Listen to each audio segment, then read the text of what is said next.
Formers of the British. Your ancestors used to be in the stable. Your estate smells of treachery. A professor at Quaid-e-Azam University, Islamabad, Drive. Turab ul-Hassan has written a thesis and obtained his PhD degree, the title of which is Punjab and the War of Independence 1857. In this thesis, he has shed light on the circumstances of the War of Independence, according to which, in this war, the families who helped the British against the freedom fighters arrested and killed the Mujahideen, and the British rewarded them with large estates, wealth, and speeches, and issued them with duties in the British government. According to this thesis, all the families were loyal to the British, and in return for this loyalty, they were deprived of the British favors. These families are still feudal lords and are still involved in every government after the death of their British masters. According to the records obtained from Griffin Punjab Chiefs, Lahore, 1909. Syed Noor Shah Gilani, the elder brother of Syed Yusuf Raza Gilani, was given a robe and a certificate by the British government for his services in return for 300 rupees. Proceeding of the Punjab Political Department No. 47, June 1858, according to the court of Hazrat Bahauddin Zakaria, the ancestors of Shah Mahmud Qureshi, the Mujahideen, supported the British against the freedom struggle. They provided 20 men and cattle for a magazine. In addition to this, 25 men personally joined the war. He was responsible for the protection of the British goods. In return for his services, he was given a gift of 3,000 rupees. The court was given a valuable estate worth 1750 rupees and a garden, the annual income of which at that time was 150 rupees. The reference to Prime Minister Azam Gilani is to Chaudhry Sher Khan, the ancestor of opposition leader Chaudhry Nizar Ali Khan. On his information, many Mujahideen were arrested and killed. As a reward, Chaudhry Sher Khan was given the authority to collect revenue, and when the weapons were taken back from all the people, he was allowed to keep 15 guns and given a salary of 500 rupees.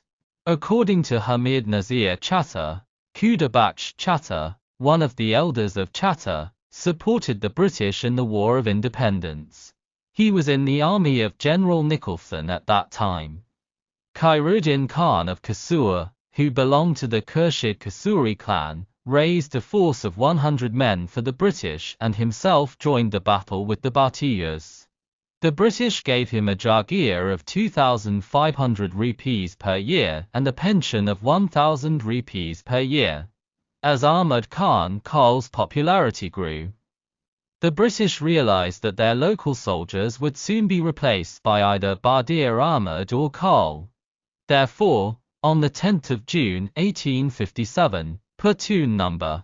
69 was disbanded in Multan Cantonment on suspicion of mutiny, and the platoon commander was placed in front of a cannon with 10 soldiers. By the end of June, the remaining platoons were suspected of being small groups. I will be executed and the sword will be cut. The soldiers revolted. Approximately 1,200 soldiers raised the flag of rebellion. The Mujahideen who revolted against the British were taken to the court of Bahauddin Zakaria at Pul-e-Shawala between the city and the camp by Makhdoom Shah Mahmud Qureshi, the worshipper of the flag. Under the command of the British Army, along with his followers, and about 300 Mujahideen were taken to their house, martyred. This Shah Mahmud Qureshi was the great-grandfather of our present Foreign Minister Makhdoom Shah Mahmud Qureshi. His name was kept after him. Some rebels were coming out of the city on the banks of the Chenab River when they took the emblem of Sher Shah, Makhdoom Shah Ali Muhammad, along with his followers, and massacred him. The Mujahideen jumped into the river to avoid this massacre. Some of the Lagadi were killed and some managed to escape. Those who reached the bridge were martyred by the Sujad Nishan Diwan of Jalalpur Pirwala of Syed Sultan Qatal Bukhari with the help of his followers. Among them is the present Diwan Ashiq Ali Bukhari of Jalalpur Pirwala. A group of Mujahideen went out to the north towards the Haveli, which was named after Mir Char of Haveli, Kuranga. Along with his followers, Aulangriel, Haraj, Sargon and Targar chiefs were martyred and killed. Mahas Shah of Haveli Kuranga was the brother-in-law of Syed Fakram Mam's grandfather. In this massacre, 20 rupees in cash and 1 square meter of land were given for killing a martyr. Makhdoom Shah Mahmud Qureshi was given 3,000 rupees in cash in return for helping the British in the 1857 War of Independence. Jagir. An annual compensation of 1,700 rupees for 8 Carnates whose annual income was 500 rupees was granted as a concession. Furthermore, in 1860, the Viceroy of India granted Beghi Wala Bagh to Makhdoom Shah Ali Muhammad as a large jagir on the banks of the Chenab River as compensation for martyrdom of the Mujahideen.